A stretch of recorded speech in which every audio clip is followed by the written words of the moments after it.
잠깐 같이 기도드리겠습니다.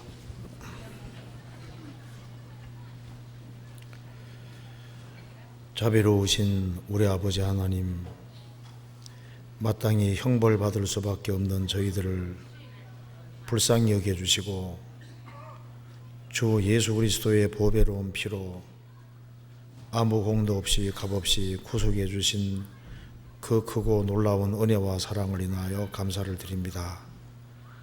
소망 없는 저희들에게 소망을 주시고 이 험악한 세상에서 구별시켜 주시고 복된 소망 중에 생을 살게 해주신 것을 감사합니다.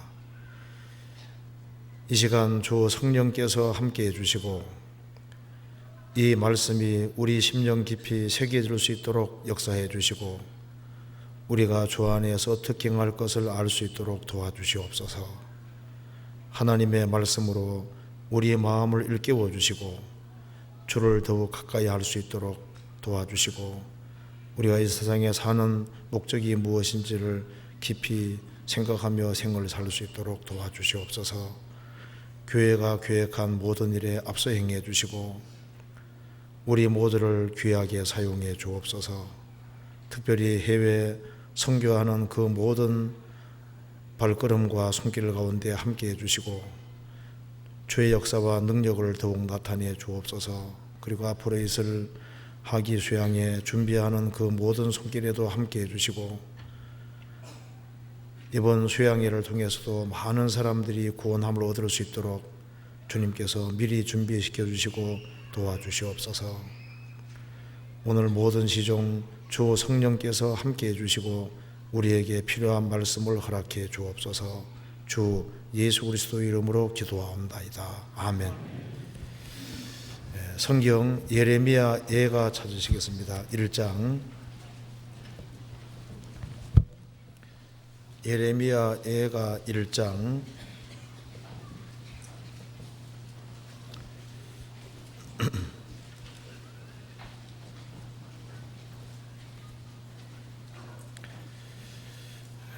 1장 1절입니다.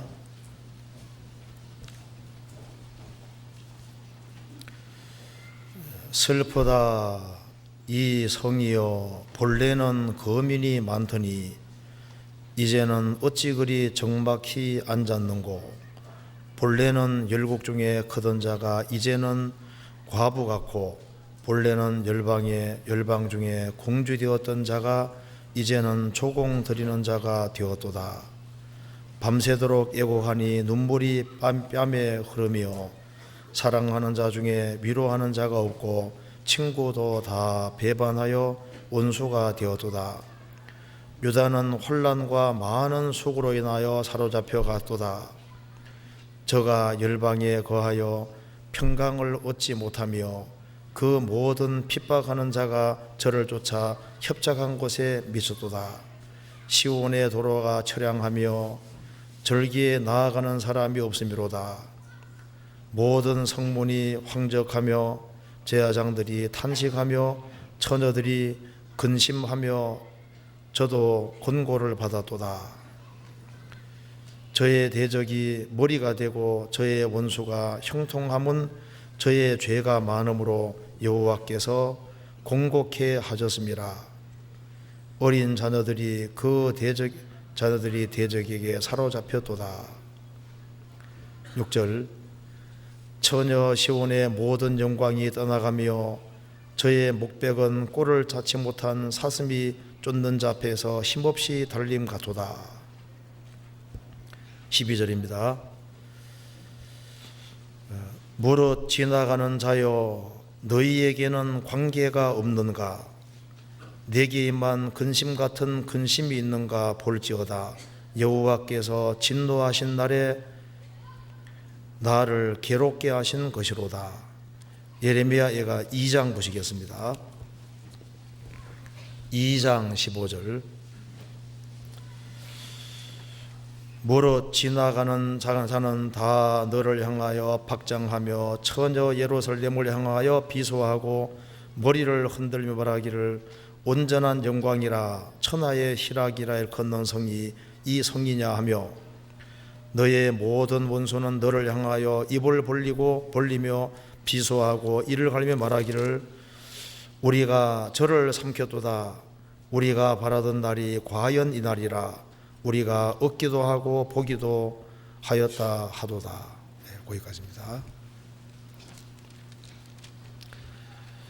네, 오늘은 여기 예레미야 예가 말씀에서 12절 무릇 지나가는 자여 너희에게는 관계가 없는가, 이걸 조금 생각해 보도록 하겠습니다. 이 예레미야 예가는, 예가라는 것은 탄식의 노래입니다. 예레미야는 하나님의 부르심을 받은 이후에 수십 년 동안 이스라엘 백성들을 돌이키게 하기 위해서 노력을 했지만 이스라엘 백성들은 끝까지 하나님 말씀을 듣지 않았습니다. 그 결과 하나님께서 이스라엘 땅에서 1000km 떨어진 그 먼 곳에 바벨론이라는 나라 들어서 이스라엘 백성들을 심판하고 예루살렘 성을 불질러 버린 겁니다. 그리고 이제 이스라엘 민족을 가난한 사람을 두고 나머지는 몽땅 붙잡아서 이제 1000km 넘는 이제 바벨론으로 잡아간 거예요. 그래서 예루살렘은 아주 황폐하게 되고 아주 비참하게 된 겁니다. 그러니까 전쟁이 지나가면 먹을 것이 없지 않습니까? 그래서 이제 그 아름답던 성이 완전히 아주 비참하게 되고 황폐하게 되고 그 백성들이 너무 초라하게 되니까 그 예루살렘을 지나가는 많은 사람들이 예루살렘을 비웃었던 겁니다. 그래서 이스라엘 백성들이 망하는 것을 보고 슬퍼하는 것이 아니라 비웃고 손짓하면서 이스라엘 잘 망했다, 그렇게 말하고 있는 겁니다. 그래서 이제 예레미야가 12절에서 무릇 지나가는 자여 너희에게는 관계가 없는가, 내게만 근심 같은 근심이 있는가 볼지어다. 무릇 지나가는 자여 이스라엘에게 당한 이 일이 너희에게는 관계가 없는가. 이스라엘을 비웃을 것만이 아니라 그 이스라엘 민족이 당하는 이것이 과연 너희와 관계가 없을 것이냐. 내게만 근심 같은 근심이 있는가 볼지어다.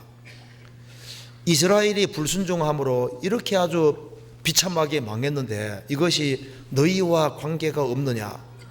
너희들도 불순종의 길을 걸어가면 너희도 동일한 운명 속에 있을 것을 지금 경고하는 말씀인 겁니다. 무릇 지나가는 자여 너희에게는 관계가 없는가. 그리고 여기에 2장 15절에도 무릇 지나가는 자는 다 너를 향하여 박장하며 손바닥을 치면서 처녀 예루살렘을 향하여 비소하고 비웃으면서 머리를 흔들며 말하기를 온전한 영광이라 천하의 희락이라 일컫는 성이 이 성이냐. 꼴 좋다. 이제 이렇게 말하는 겁니다. 그래서 예레미야는 이 예루살렘의 멸망이 지나가는 자여 너희들과 관계가 없느냐. 관계가 있다고 얘기를 하고 있는 겁니다. 자, 그래서 우리 오늘 이 본문 중심으로 좀 몇 가지를 생각해 보도록 하겠습니다. 예레미야 예가 1장 12절에 말한 대로 무릇 지나가는 자여 너희에게는 관계가 없는가. 그 이스라엘의 멸망이 너희와 관계가 없느냐. 관계가 틀림없이 있습니다. 즉 이스라엘의 역사는 이방인하고 직접 관계가 있는 겁니다. 그걸 먼저 잠깐 생각해 보고 또한 이걸 좀 더 확장해 생각해 보면은 무릇 지나가는 자여 너희에게는 관계가 없는가. 인생은 세상에 태어나서 7, 80을 삽니다. 그래서 이 지구상에 태어나서 7, 80년 세상을 지나갑니다. 세상을 지나가는 그 인생들이 과연 너희들이 하나님과 관계가 없느냐, 이제 그것 좀 생각을 해봐야 됩니다. 저 사람이 태어나서 7, 80을 쭉 살아가는 가운데 하나님이 만든 세상을 지나가고 있는 겁니다. 이 생을 지나가는 너희여, 너희에게는 하나님이 너희와 관계가 없느냐? 그래 적용해 볼 수도 있잖아요. 관계가 있습니다. 인생은 만물과 성경과 관계가 있도록 되어 있는 겁니다. 그리고 역사의 심판은 우리와 관계가 있습니다. 역사 속에서 많은 심판들이 있어 왔는데 그 심판이 지나가는 자에게 관계가 없느냐? 관계가 분명히 있습니다. 예수님이 십자가에 못 박힐 때 많은 사람이 십자가 밑을 지나가면서 예수님을 욕했다고 성경이 말하고 있습니다. 십자가 밑을 지나가는 사람들, 그 사람들이 십자가와 관계가 없을까요? 창조주가 이 세상에 내려오셔서 죽으시고 부활하시는데 그 십자가의 그 죽으심이 십자가 밑을 지나가는 사람에게 관계가 없느냐? 관계가 있습니다. 지나가는 자여 너희에게는 관계가 없느냐? 관계가 있습니다. 그리고 이제 구원을 받은 사람에게도 이걸 관계 맺을 수 있습니다. 지나가는 자여 너희에게는 관계가 없느냐? 내가 거듭나서 하나님 자녀가 되면은 내가 다른 하나님의 자녀와 관계가 없냐 그 말입니다. 내가 거듭나면은 주님이 세우신 몸된 교회와 관계가 없겠습니까? 관계가 있죠. 그리고 이 교회 안에서 되어지는 일과 거듭난 하나님 자녀가 관계가 분명히 있습니다. 그리고 내 개인의 신앙생활이 내 가족에게, 내 주변 사람에게 관계가 없느냐? 분명히 있습니다. 이것은 이제 우리가 여러 각도로 생각해 볼 수 있는 중요한 질문이라고 할 수 있습니다. 그래서 지나가는 자여 너희에게는 관계가 없는가? 이스라엘 역사를 보고서 교훈을 받으라고 말씀하는 겁니다. 그래서 이런 문제를 한번 같이 생각을 해보도록 하겠습니다.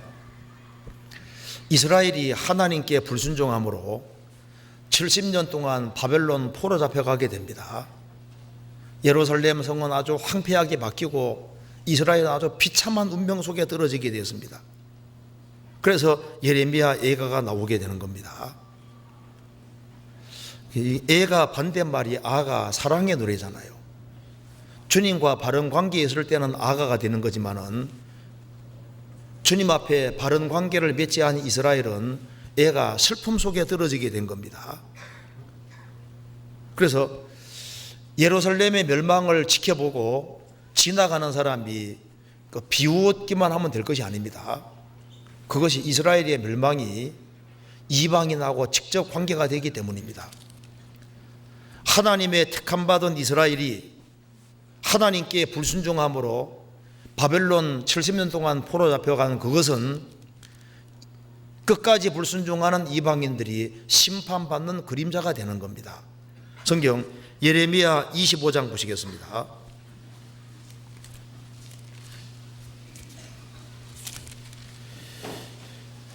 예레미야 25장 29절입니다.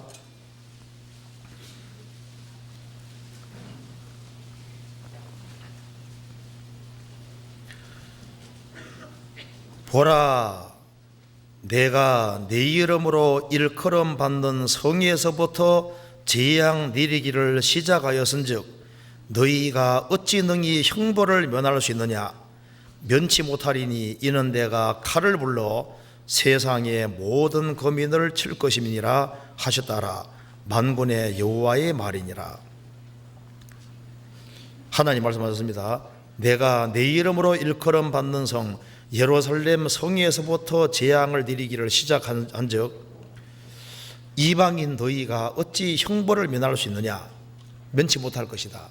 하나님의 택함받은 백성을 하나님이 심판하신다는 것은 주변 이방 나라들이 회개치 아니할 때 심판받을 것에 대한 분명한 증거라는 겁니다. 그래서 예레미야 읽어보면은 이스라엘의 멸망을 말하면서 주변 나라들이 어떻게 차례로 심판받을 것이 자세히 기록이 되어 있잖아요. 그래서 예레미야 읽어보면은 애굽은 어떻게 심판받을 것이다. 에돔, 모압, 암몬, 바벨론 어떤 식으로 멸망받을 것이 쭉 기록이 되어 있습니다. 그래서 먼저는 하나님의 선민에게 심판 내리고 그 다음에 주변 이방 나라들에게 차례차례 심판을 내리신 겁니다. 이스라엘이 그리스도를 배척함으로 거의 1900년 이상 유랑 생활을 하게 됐습니다. 이방인들이 이스라엘 참 잘 망했다, 꼴 좋다, 그렇게만 생각할 것이 아닙니다.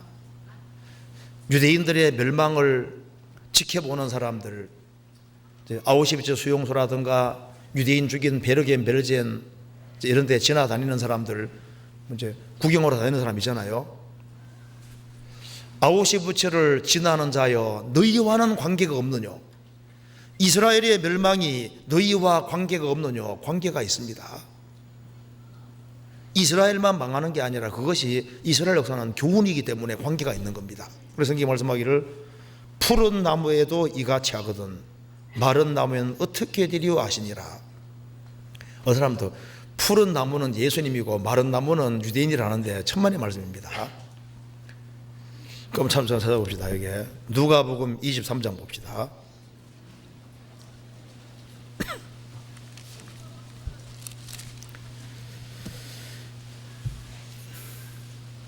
(23장) 31절입니다.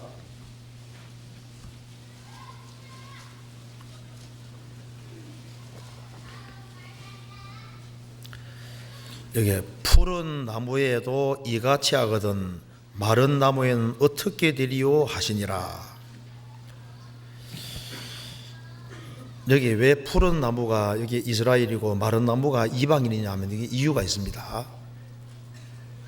성경에서 이 푸른 나무, 마른 나무에 대한 얘기가 요와 유사한 구절이 언급된 것이 에스겔서입니다.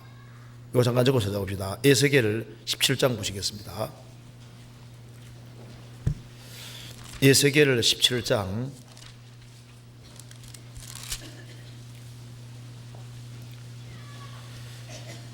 24절입니다.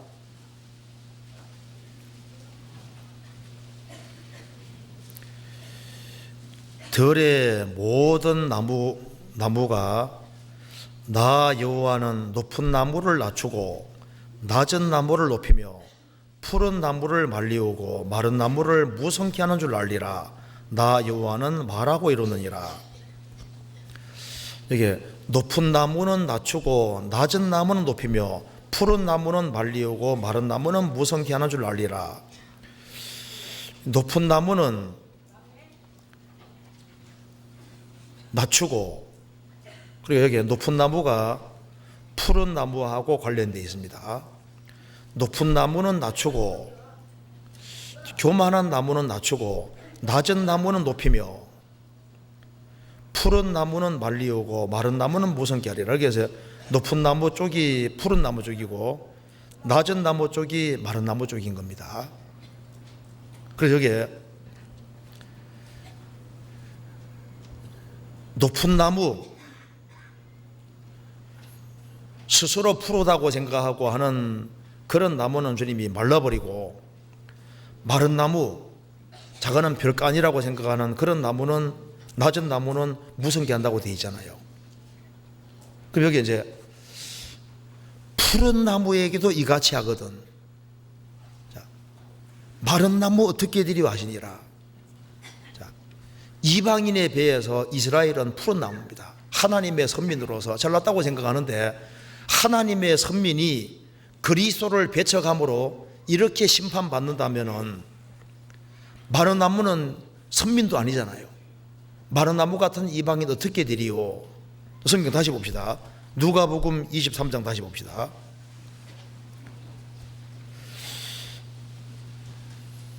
(23장) 29절에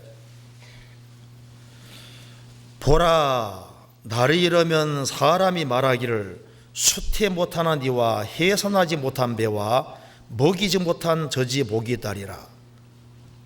이스라엘이 그리스도를 배척함으로 2000년 유랑 생활 속에서 자기 자녀가 죽는 꼴을 계속 봤어야 되는 겁니다. 그래서 차라리 자식이 없는 자가 복이 있다는 말을 계속했습니다. 그러면서 30절에 그때 사람이 산들을 대하여 우리 무너지라 하며 작은 산들을 우리를 덮어라리라. 그때 이스라엘의 멸망을 얘기하면서 그때 사람이 산들을 향하여 산들아 우리 위에 무너지라, 작은 산들로 덮어라, 이 말이 요한계시록에 인용되어 있습니다. 잠깐 찾아봅시다. 이거 잠깐 적고 찾아봅시다. 요한계시록 6장 보시겠습니다.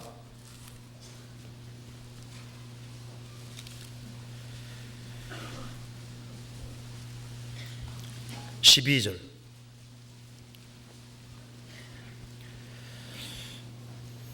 내가 보니 여섯째의 너를 떼실 때 큰 지진이 나며 해가 총담같이 검어지고 온 달이 피같이 되며 하늘의 별들이 무화과나무가 대풍에 흔들려 선 과실이 떨어지는 같이 떨어지며 하늘은 종기축이 말리는 같이 떠나가고 각 산과 섬이 제자리에서 옮기오매 땅의 임금들과 왕족들과 장군들과 부자들과 강한 자들과 각종과 자주자가 굴과 산 바위 틈에 숨어 산과 바위에 이르되 우리 위에 떨어져 보좌에 앉으시니 낯에서와 어린 양의 진노에서 우리를 가리우라. 그들의 진노에 큰 날이 이르렀으니 누가 능히 서리하더라. 이 7년 환란 끝부분입니다. 여세인이 떨어질 때는 7년 환란 끝부분인데 그때 하늘은 말총같이 해가 총단같이 검어지고 온 달이 피같이 되고 운석이 막 떨어지고 그리고 막 하늘은 종이축이 말려같이 떠나가고 각 산과 섬의 자리에 옮기올 때 이 구원받지 아니한 이방인들이 산과 바위 틈에 숨어서 말하기를, 산과 바위에게 말하기를 우리 위에 떨어지라. 떨어져서 보좌에 앉으신 이의 낯에서와 어린 양의 진노 소리를 가리우라. 그들의 진노에 큰 날이 이르렀으니 누가 능히 서리오. 이 은혜 시대 때 끝까지 은혜를 거역한 이방인들이 7년 환란 속에 들어가서 주님의 어린 양의 진노, 무서운 진노를 당하면서 산과 바위에게 말하기를 산들아 바위야 우리 위에 떨어져서 차라리 어린 양의 진노의 소리를 가리우라, 이렇게 절규한다고 되어 있잖아요. 이방인이 이 말 한다고 말입니다. 그럼 여기 누가복음 다시 봅시다. 23장에 유대인들은 그리스도를 배척함으로 울 수밖에 없는 운명에 떨어져서 유랑생활 속에서 자기 자녀가 자기 눈앞에 죽는 꼴을 계속 봤는데 그 얘기를 하면서 그때 이 은혜를 끝까지 거역한 이스라엘 민족이 이렇게 비참하게 망한다고 하면서 그때 사람이 복음이 전 세계에 전파되고 그 복음을 끝까지 거역한 이방인들이 환난 속에서 절규하고 부르짖는 것을 주님께서 미리 보시고 하시는 말씀인 겁니다. 산들아 우리 위에 무너지라, 작은 산들아 우리를 덮어라, 이런 말을 7년 환난 속에서 이방인들이 부르짖는 것을 주님께서 미리 보신 거잖아요. 그러면서 푸른 나무에도 이같이 하거든. 하나님의 선민도 이렇게 비참하게 망한다면은 마른 나무 같은 이방인들 어떻게 되리요?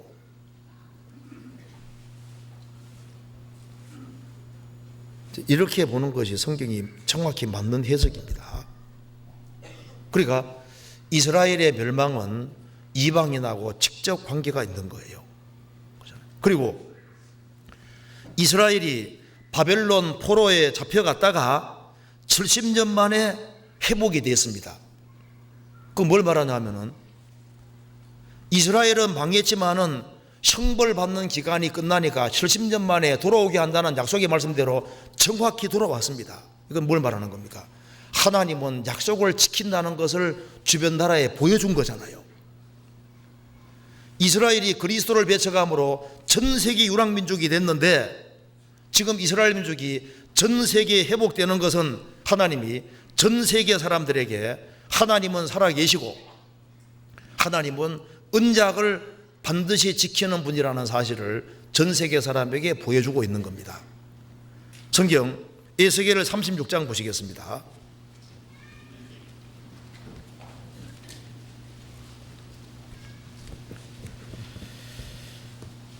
34절. 여기도 이제 지나가는 자라는 말이 나와 있습니다. 34절. 전에는 지나가는 자의 눈에 황무하게 보이던 그 황무한 땅이 장차 기경이 될지라. 사람이 이르기를 이 땅이 황무하더니 이제는 에덴 동산 같이 되었고 황량하고 적막하고 무너진 성읍들의 성벽과 거민이 있다 하리니 너희 사면에 남은 이방 사람이 나 여호와가 무너진 곳을 건축하며 황무한 자리에 심은 줄 알리라. 나 여호와가 말하였으니 이루리라. 이스라엘이 망하고 이제 유랑민족으로 있을 때 많은 사람들이 성지순례하고 많은 사람이 예루살렘을 지나갔습니다. 그런데 전에는 지나가는 자의 눈에 황무하게 보였던 황무한 땅입니다. 그래서 적과 꿀이 흐르는 땅이 어떻게 이렇게 황무지가 됐는고 그렇게 했는데 지금 성지순례 갔다 오는 사람은 정반대로 말합니다. 저도 95년에 다녀왔는데 지나가는 자의 눈에 이게 황무지였다는 게 실감이 안 나는 겁니다. 황무해졌는데 어떻게 이렇게 아름답게 바뀌었는고. 하나님이 약속을 지키시는 겁니다. 그러니까 이스라엘 역사는 우리와 관계가 됩니다. 지나가는 자여 너희에게는 관계가 없느냐? 관계가 있습니다. 또 다른 것으로 생각을 해봅시다. 또 사람은 세상에 태어나서 이제 7, 80 생을 살다가 죽음을 건너가는데 하나님이 만든 세상에서 하나님에 의해 지음받고 일생 동안 이 지구를 통과하는 거지 않습니까? 통과하면서 하나님과 관계가 없느냐 그 말입니다.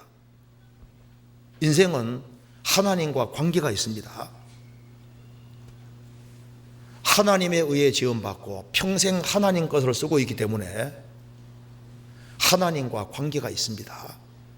성경 고린도전서 4장 보시겠습니다. 고린도전서 4장 7절입니다.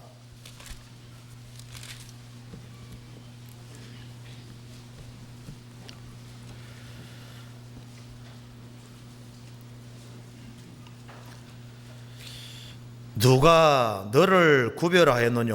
내게 있는 것 중에 받지 아니한 것이 무엇이냐? 내가 받았은즉 어찌하여 받지 아니한 것 같이 자랑하느냐? 자, 이게 중요한 말이 나와 있습니다. 너에게 있는 것 중에서 하나님께 안 받은 것이 있으면 얘기해봐라. 하나님께 받았는데 어째서 받지 않은 것 같이 자랑하느냐? 하나님이 만든 세상에서 하나님에 의해 지음을 받았습니다. 부모는 나를 낳아주고 길러준 것이지 만든 것이 아닙니다. 부모는 내 머리카락이 몇 개인지 모릅니다. 내 양심이 어디 붙은지 모르잖아요. 양심이 어디 붙은지도 모릅니다. 그래서 이제 부모는 자식 만드는 게 아닙니다. 자식을 만든다면 우리 이번에 여자로 만듭시다. 미스 코리아로 만듭시다. 무슨 계획을 할 수 있을 거 아니에요. 아기가 태어났는데 이제 엄마 아버지는 궁금하잖아요. 처음 상봉하는 순간에 충격받는 부모도 있죠. 뭐 이런 자식이 태어나서 물론 시간 지나면 좀 닮아가는데 처음엔 너무 그잖아요. 어쩌면 이렇지 그럴 수 있잖아요. 부모는 만드는 게 아닙니다. 어떤 사람 말합니다. 나는 다른 사람보다 이쁘다. 그 자기가 만든 게 아니잖아요. 하나님이 주신 겁니다. 나는 다른 사람보다 머리가 좋다. 자기가 만든 게 아니잖아요. 나는 다른 사람보다 체질적으로 건강하다. 그 자기가 만든 게 아니잖아요. 너희에게 있는 것 중에서 하나님께 안 받은 게 있으면 얘기해봐라. 사실 우리가 입고 있는 옷도 재료는 다 하나님이 주신 겁니다. 인간은 가공해서 그런 거예요. 자동차 몰고 다니면 자동차 재료 다 하나님 만들어 놓은 겁니다. 이제 석유 다 하나님 매장해 놓은 걸 쓰는 거예요. 평생 하나님 것을 쓰고 누리는 사람이 하나님의 것을 쓰고 하나님이 만들어 놓은 공기를 마시고 하나님 만들어 놓은 물을 먹으면서 하나님이 만들어 놓은 음식을 먹고 있는 거지 않습니까? 그러면서 하나님과 나와 무슨 관계가 있느냐? 노아시대 사람들이 말하기를 하나님 우리를 떠나서서 우리와 하나님과 무슨 관계가 있습니까? 관계가 있습니다. 인간은 절대 하나님을 피할 수 없는 거예요. 일생 동안 하나님과 접촉하면서 하나님의 것을 쓰고 누리고 살면서 나는 하나님과 상관없다 하고 무신론의 길을 걸어가는 사람은 그건 중죄가 되는 겁니다. 단지 하나님이 안 보인다는 이유 때문에 하나님을 무시하고 사는 사람들, 그 받을 벌이 특별한 겁니다. 자식이 일본에 유학을 갔는데 어머니 아버지가 피땀 흘려 돈 벌어서 이제 학비를 보내주고 용돈 보내주고 다 하는데 부모가 눈에 안 보인다는 이유 때문에 부모 것을 누리고 쓰면서 부모 무시하고 살면 그 죄가 안 되겠습니까? 하나님이 눈에 안 보인다는 단 한 가지 이유 때문에 하나님을 평생 무시하고 등지고 살았다. 그건 중죄입니다. 그래서 데살로니가후서 1장에 말씀하기를 하나님을 모르는 자들과 주 예수의 복음을 복종치 않는 자들에게 형벌을 주시리니 이런 자들이 주의 얼굴과 그의 힘의 영광을 떠나 영원한 멸망의 형벌을 받으리로다. 하나님을 모르는 것이 영원한 멸망의 형벌을 받을 죄가 되는 겁니다. 히브리서 4장 보시겠습니다.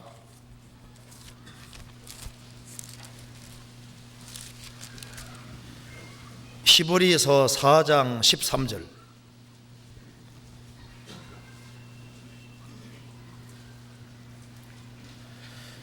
지으신 것이 하나라도 그 앞에 나타나지 않음이 없고 오직 만물이 우리를 상관하시는 자의 눈앞에 벌거벗은 것 같이 드러나느니라.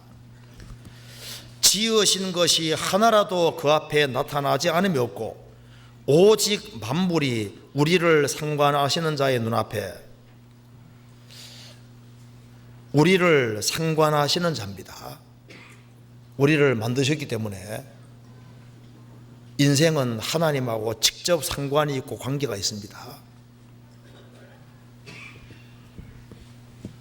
하나님과 나와 무슨 관계가 있느냐? 관계가 있습니다. 그 자크 엘루지라는 사람이 쓴 도시의 의미라는 책이 있는데, 이 사람이 이제 도시 생활을 하면서 인생들이 군집해 살아가니까 모든 공급이 하나님께로부터 온다는 걸 잊는다 그 말입니다. 농촌에 사는 사람들은 하나님이 비 안 내려주면 농사 지을 수 없잖아요. 그래서 쉽게 하나님을 인정하는데 도시에 사는 사람들은 모든 공급이 하나님께로부터 온다는 걸 잊기 때문에, 그래서 예로부터 도시가 죄악의 온상이 되고 심판받는 자리가 된다 그 말입니다. 지금 여기에 75억의 사람이 먹고 사는 게 기적입니다. 느헤미야 9장에 말한 대로 하나님께서 만물을 지으시고 진짜 보존하시고 관리하시기 때문에 75억이 사는 거예요. 지금 여기에 서울에 얼마나 많은 사람이 있는데 먹고 사는 거 보면 신기하지 않아요? 안 신기해요? 이야, 이 진짜 기적이다, 기적. 어떻게 뭐 다 먹고 사는지. 하나님이 먹여 살려고 관리하고 계신 거예요. 진짜입니다. 그래서 사람은 이 세상에 태어나서 일생을 살아가면서 하나님이 만든 세계를 접촉하고 지나가게 되는 겁니다. 그래서 이 만물들이 불신자들에게 끊임없이 얘기를 하고 있는 겁니다. 창조주를 계속 일깨우고 있고 인생을 일깨우고 있는 것이 확실한 거예요. 골로새서 말한 대로 그리스도는 만유시요 만유 안에 계시니라. 하나님께서는 인생들 가까이 계십니다. 모든 만물은 우리의 교훈을 옆에 위에 두신 거예요. 시드는 꽃을 볼 때 우리가 시들어가는 꽃 옆을 지나갈 때 꽃이 말하지 않겠습니까? 지나가는 자여 그 시드는 꽃이 너희와 관계가 없느뇨? 관계가 있습니다. 모든 인생은 불이요 인생의 영광은 들의 꽃 같다고 했습니다. 잠깐 피었던 꽃이 질 때 꽃옆을 지나가는 자여 너희에게 관계가 없느뇨? 관계가 있다고 말입니다. 너희 인생도 영광이 잠깐이고 꽃이 떨어지는 것처럼 이 세상의 영광도 잠깐입니다.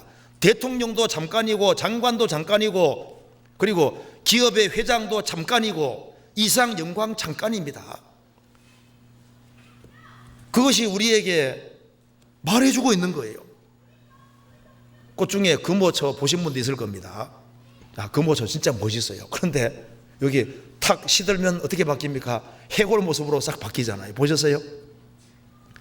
왜 하필이면은 그 아름다운 꽃이 해골 모습으로 바뀌는 그 모습을 왜 만들어 놨을까요? 그걸 보고 금오초를 보고 지나가는 사람 금오초가 말하지 않을까요? 금오초의 펄을 지나가는 자여 너희와 관계가 없느냐? 관계가 있다고 말입니다. 너희 인생도 지금 화려할지 몰라도 잠시 후에는 해골로 바뀐다고 말입니다. 그러니까 인생을 생각해야 된다는 걸 말하는 거예요. 제가 괌에 가보니까 괌에는 반꽃, 해프 플라워를 해가지고 반꽃, 절반꽃 보셨어요? 야, 그거 신기해. 저도 몇 개 땄는데요. 딱 꽃이 딱 반쪽입니다. 반만 있는 거예요. 다른 쪽이 있어야 딱 붙는 거예요. 딱 맞는 겁니다. 딱 절반입니다. 그래서 절반꽃이라고. 근데 절반꽃, 그 반꽃을 지나갈 때 반꽃이 뭘 말해줄 거 있을까요? 그 신혼부부들이 괌에 많이 오잖아요. 야, 신랑 신부를 잘 얻어야 되겠다. 그거 말해줄까요? 인생은 사실 반쪽입니다. 그리스도를 만나지 아니하면 인생은 온전할 수 없는 거예요. 말해주는 게 있다니까요. 자, 매년 농사를 짓고 이제 알곡은 모아서 창고에 집어넣고 쭉정이를 불에 태우는 농부가 있다면 그것이 말해주지 않을까요? 그 지나가는 사람에게 그 쭉정이가 불에 들어갈 때 말해주는 것이 없을까요? 지나가는 자여, 알곡은 창고에 들어가고 쭉정이는 꺼지지 않은 불에 들어가는 이것이 너희와 관계가 없느뇨? 관계가 있습니다. 알곡과 쭉정이의 차이는 생명 차이인 거예요. 알곡은 생명도 있고 껍데기도 있고 껍질도 있습니다. 쭉정이는 껍질을 있는데 속에 알맹이가 없는 거잖아요. 생명 차이입니다. 주님의 생명을 받은 사람은 천국 창고로, 주님의 생명을 얻지 못한 사람은 꺼지지 않는 지옥불에 들어간다는 것을 교훈해 주고 있는 겁니다. 그래서 이 알곡과 쭉정이도 말해주고 있는 겁니다. 불타버리는 쭉정이의 불을 지나가는 자여, 그것이 너희와 관계가 없느뇨? 관계가 있습니다. 그것이 너희의 모습이지 않냐 그 말입니다. 예수님이 곡식과 가라지 비유를 말씀하셨는데 이스라엘은 곡식과 가라지가 거의 비슷하게 생겼습니다. 농부도 잘 구분을 못합니다. 보리하고 독보리 거의 비슷하거든요. 그래서 좋은 씨를 심었는데 가라지가 보이는 거예요. 주인이 이것을 뽑기를 원하시나이까 가만두어라. 가라지 뽑다가 곡식 뽑을까 염려하노라. 둘 다 추울 때까지 함께 자라게 두어라. 그래서 곡식은 거두어서 창고에 집어넣고 쭉정이는 싹 뽑아내서 결국은 가라지는 결국은 불 속에 태우잖아요. 벼하고 피가 비슷하게 생긴 나중에 차이가 납니다. 피를 싹 뽑아서 불 속에 집어넣을 때 지나가는 자여, 그것이 너와 관계가 없느뇨? 성경이 말씀하기를 심은 것마다 내 천부께서 심으시지 않은 것은 뽑힐 것이다. 똑같이 교회 다니지만은 주님의 생명을 얻지 아니한 사람은 결국은 뽑히게 되는 거예요.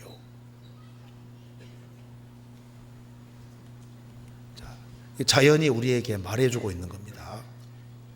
우리가 이제 아름다운 꽃을 싹 지나갈 때, 야, 꽃이 멋있구나, 그것만 생각할 게 아니라 지나가는 자여, 그것이 너희와 관계가 없는, 관계가 있죠. 씨가 꽃이 되는 것은 부활을 설명해 주고 있는 겁니다. 잠시 후에 부활이 있다는 것을 분명히 말해주고 있는 겁니다.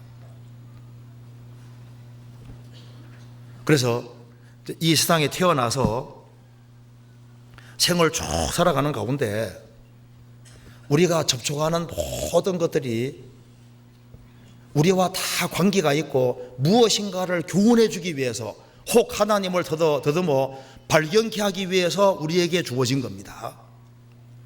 그리고 성경 접을 지나가는 사람들, 다른 책은 다 읽으면서 성경은 그냥 지나치는 사람도 있잖아요. 성철 스님도 성경 읽었습니다. 성경 읽었다고 하는데 제대로 읽어서 뭐 얼마나 좋겠어요. 어떤 스님은 창세기 5장까지 읽고 확 던져버렸다 그러거든요. 왜? 900살 이상 살았다는 말이 나오니까 이런 엉뚱한 얘기 있냐고 확 집어던졌다고 하는데, 자, 성경 옆을 지나가는 자요, 성경이 너희에게 관계가 없느뇨? 관계가 있습니다. 이 성경이 거의 3,000가지 말 가까이로 지금 번역되어 있잖아요. 매년 6억 부 가까이 팔리고 있는데 많은 사람들이 성경 옆을 지나가고 있습니다. 성경이 과연 너희와 관계가 없느뇨? 관계가 있습니다. 스스로 하나님 말씀이라고 하는데 3,000가지 가까이 말로 번역되어 전세에 꽉 차 있을 때는 뭔가 이유가 있기 때문에 그냥 지나칠 문제가 아닌 거예요. 이 성경이 정말 하나님의 계신지 아닌지 이걸 한번 따져보고 알아볼 필요가 있는 겁니다. 다른 책들은 많이 읽으면서 이 성경책은 그냥 지나치는 사람들이 너무 많이 있는 겁니다. 성경을 지나가는 자여, 너희에게는 이 책이 관계가 없느뇨? 이럴 때 죽음 건너가면은 일생에서 제일 중요한 책이 성경이라는 걸 알게 될 겁니다. 예수님 말씀하시기를 율법의 한 획이 떨어지는 것보다 천지 없어짐이 쉬우리라. 예수님 말씀하시기를 천지는 없어지겠으나 내 말은 없어지지 아니하리라. 나를 저버리고 내 말을 받지 아니하는 자를 심판할 이가 있으니 곧 나의 한 그 말이 마지막 날에 저를 심판하리라. 이 성경으로 구원받지 아니한 사람은 죽음 건너갈 때 성경이 그 사람 심판한다고 되어 있는 겁니다. 그리고 역사 속에 있는 심판은 우리와 관계가 있습니다.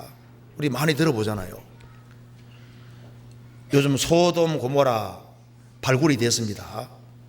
소돔 고모라 아드마 스보임 4개 도시가 파괴당했는데 창세기 15장과 이제 신명기 29장에 이제 소돔 고모라 아드마 스보임 4개 도시가 파괴됐는데 그게 진짜 나타나잖아요. 롯은 소알로 도망갔는데 여기 다 드러납니다. 사실로. 자, 이 소돔에 멸망한 그곳을 지나가는 사람들이 꽤 있습니다. 그리고 소돔 망한 흔적이 정확히 남아있고 유황 덩어리가 아주 수백만 개가 남아있습니다. 소돔을 지나가는 자여, 너희와 관계가 없느뇨? 관계가 있습니다. 소돔이 음란죄로 멸망한 겁니다. 저도 뽐페이 가봤지만은 뽐페이를 지나는 자여, 너희에게 관계가 없느냐? 관계가 있습니다.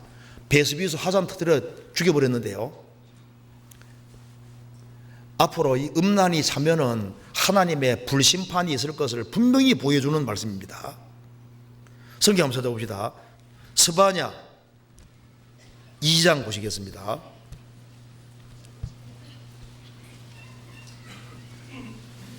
스바냐 2장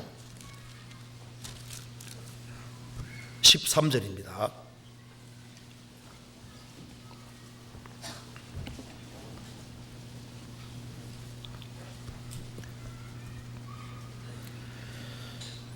여호와가 1308페이지입니다. 여호와가 북방을 향하여 손을 펴서 아수르를 멸하며 니느웨로 황복케 하여 사막같이 메마르게 하리니 각양 짐승이 그 가운데 때로 누울 것이며 당아와 고슴도치가 그 기둥 꼭대기에 깃들일 것이며 창에 쏠 것이며 문턱이 적막하리니 백향목으로 지은 것이 벗겨졌습니다. 이는 기쁜 성이라 염려 없이 거하며 심중에 이르기를 오직 나만 있고 나 외에는 다른 이가 없다 하더니 어찌 이같이 황무하여 들짐승에 엎드릴 곳이 되었는고 지나가는 자마다 치소하며 손을 흔들리로다. 이 고대 아시리아는 대제국입니다. 아시리아 수도 니느웨, 정말 화려한 도시였는데 티그리스 강을 중심으로 끼고 있는 도시였습니다. 그런데 요나가 전도에서 잠깐 회개하는 것처럼 보였는데 다시 옛날로 돌아갔기 때문에 나홈 선지자가 이제 이 니느웨가 멸망할 것을 말씀했고 실제로 멸망을 한 겁니다. 지금 니느웨가 발굴이 됐는데요. 자, 니느웨는 짐승의 거처가 될 것이다. 15절에 말한 대로 이는 기쁜 성이라 염려 없이 거하며 심중에 이르기를 오직 나만 있고 나 외에 다른 이가 없다 하더니 어찌 이같이 황무하여 들짐승에 엎드릴 곳이 되었는고 지나가는 자마다 치소하며 비웃으면서 손을 흔들리로다. 지금도 이제 니느웨 그 지역을 이렇게 성지순례 하는 사람들도 있습니다. 그 니느웨가 완전히 황폐하게 바뀌었기 때문에 손을 흔들면서 아이고 저렇게 화려한 도시가 완전히 망해버렸네. 니느웨의 멸망은 세계 멸망의 그림자인 거예요. 그 옛날에 바벨론 제국의 멸망도 세계 멸망의 그림자고 에돔이라는 나라 멸망시킨 것도 세계 멸망의 그림자입니다.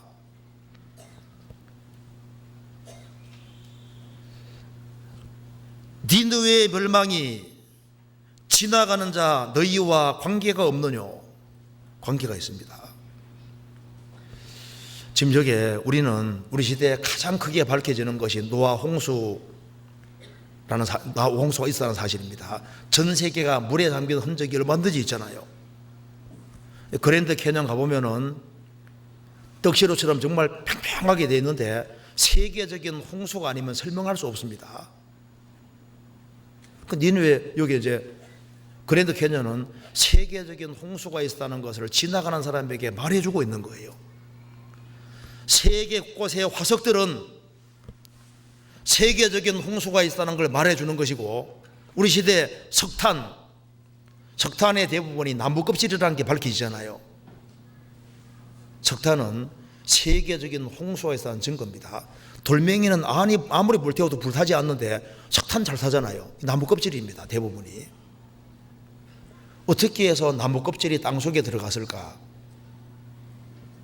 세계적인 홍수가 있었고 그래서 세계 나무들이 뿌리채 뽑혀서 둥둥 떠 있으면서 껍질이 다 깔아앉고 껍질이 많이 깔아앉은 곳은 석탄층이 두꺼워지는 거예요. 그리고 물이 지나가면서 흙이 덮어서 석탄층이 생기는 겁니다. 그래서 나무 껍질이 전 세계에 들어갔다는 것은 반드시 세계적인 홍수가 있었다는 증거인 겁니다. 또 다른 각도로 한번 생각해 봅시다. 우리 이제 거듭난 크리스찬이 잘못 살면 여지없이 뭐가 옵니까? 징계가 오잖아요. 성도에게 징계가 온다는 것은 불신자들과 관계가 있습니다. 성도들이 어려움을 당할 때 잘 됐다 이렇게 말할 것이 아니라 하나님의 자녀가 된 사람이 잘못 살 때 정확히 징계가 온다는 것은 불신자들에게 무서운 심판이 온다는 분명한 증거인 거예요. 그리고 하나님 자녀가 된 사람에게도 주님께서 심지어 순교까지 허락하신다면은 하나님을 등지고 멋대로 살아가는 사람에게 얼마나 큰 심판이 있겠습니까? 성경 데살로니가후서 1장 보시겠습니다.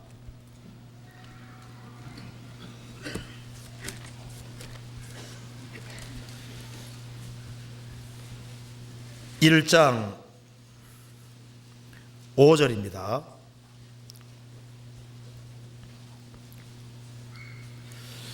육 절 봅시다.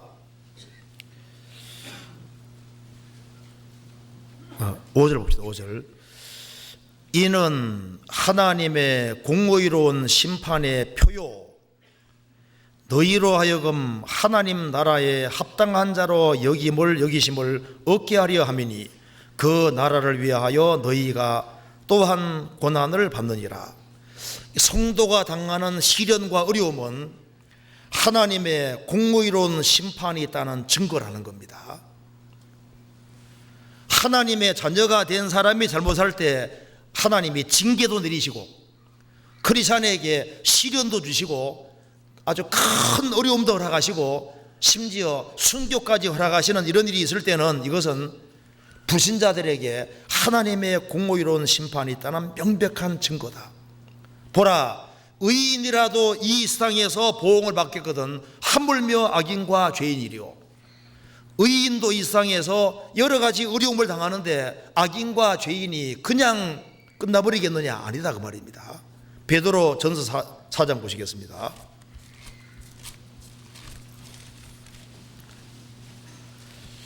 베드로 전서 4장 17절입니다.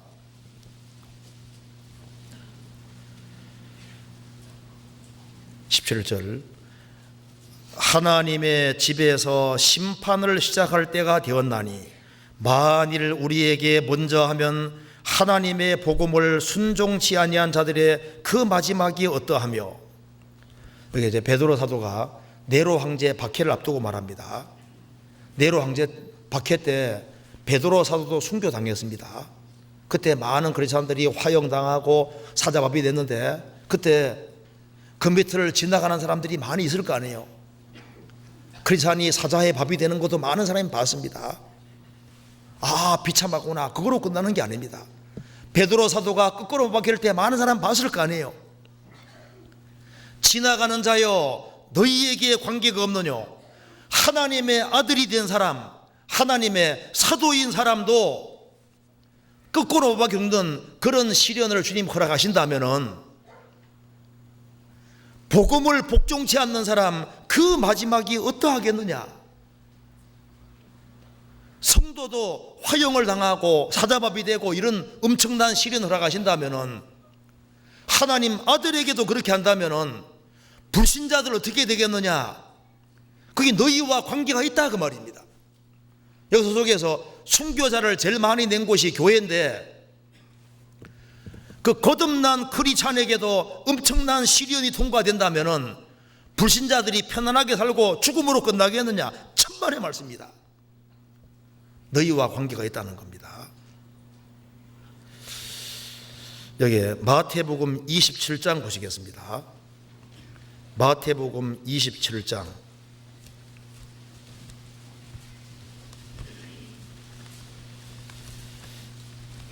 27장 39절입니다.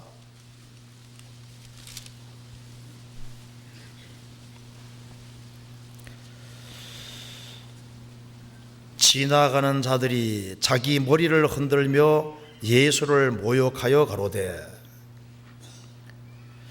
예수님이 십자가 못 박히셨을 때 지나가는 자들이 많이 있었습니다. 예수님이 아침 9시에 몫이 바뀌어서 오후 3시에 돌아가셨으니까 6시간이라는 그 시간 사이에 그때가 이제 6월절이기 때문에요. 이스라엘 전국에서 하나님께 예배하러 많은 사람들이 몰려왔던 겁니다.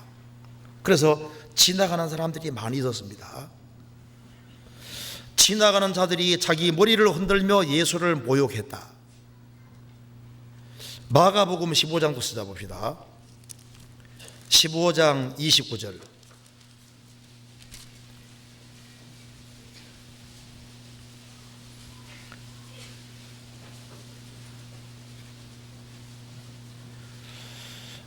지나가는 자들은 자기 머리를 흔들며 예수를 모욕하여 가로되 아하 성전을 헐고 사흘에 짓는 자여 내가 너를 구원하여 십자가에서 내려오라 하고 그와 같이 대제사장들도 서기관들과 함께 희롱하여 하며 서로 말하되 저가 남은 구원하여서되 자기는 구원할 수 없도다. 이스라엘의 왕 그리스도가 지금 십자가에서 내려와 우리로 보고 믿게 할지어다 하며 함께 십자가 박힌 자들도 예수를 욕하더라. 십자가 밑을 지나가는 사람들이 많이 있었습니다. 많은 사람이 예수님 보면서 예수님을 비웃었습니다. 아하 성전을 헐고 사흘에 짓는 자여 그 예수님을 모독하고 비웃고 지나갔습니다. 그들이 십자가 밑을 지나가면서 그것이 십자가가 자기와 무슨 관계가 있는지를 깊이 생각하지 못했습니다. 지금 한국은 정말 지나가면 십자가 많이 볼 수 있잖아요. 지나가는 자여 너희에게 관계가 없느뇨? 관계가 있습니다. 하나님의 독생자가 세상에 와서 십자가에 피를 흘리고 죽으시고 부활했는데 그 십자가가 왜 관계가 없을까요? 태초에 말씀이 계시니라. 이 말씀이 하나님과 함께 계셨으니 이 말씀은 곧 하나님이시니라. 그가 태초에 하나님과 함께 계셨고 만물이 그로 말미암아 지은 바 되었으니 지은 것이 하나도 그거 없이는 된 것이 없느니라. 말씀이 육신이 되어 우리 가운데 거하심에 바로 천지를 창조한 창조주께서 사람이 되셔서 십자가에 달려 있는 겁니다. 지나가는 자여 너희에게 관계가 없느뇨? 관계가 있습니다. 그래서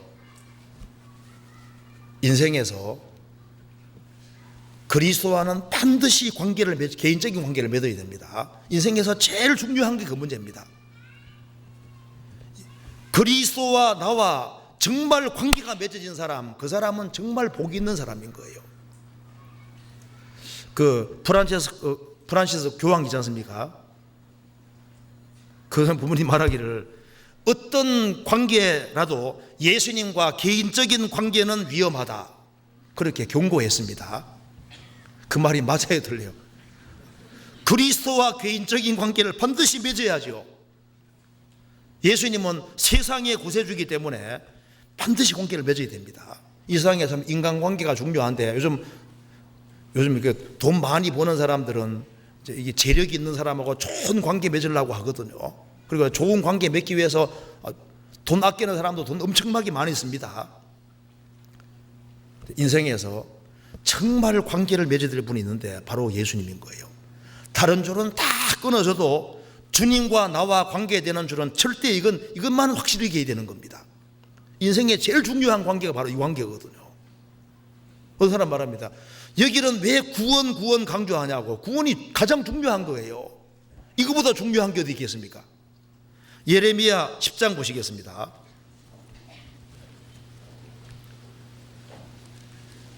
예레미야 10장 20절.